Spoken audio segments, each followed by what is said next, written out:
Hama wereng kembali melanda lahan pertanian padi petani di Cimpago Selatan, Kecamatan Mimokoto Kapung Dalam, Kabupaten Padang Pariaman. Puluhan hektar lahan pertanian padi petani gagal panen. Akibatnya para petani di daerah itu merugi hingga puluhan juta rupiah.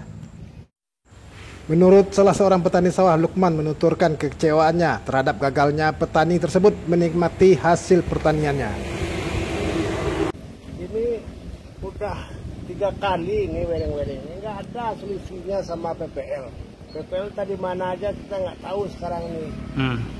Tadi kantor aja namanya PPL ini kan turun ke lapangan. Ini nggak ada diperiksa sama PPL. Tadi kantor aja PPL kita ini nggak tahu kita. Udah berapa nih gagal panen orang-orang. Saya dah 2 kali ini gagal. Lukman berharap kepada pemerintah Dinas Pertanian dan Tanaman Pangan Padang Pariaman beserta PPL untuk mencarikan solusinya yang tepat agar petani tidak selalu merugi. Nah, itu tanya sama bos saya nanti ya, sama si John namanya. Ini ya. Boleh, Pak. Negara wereng nih mati. Oh, mati semua dia ya? Nah, ini langsung mati nanti nih.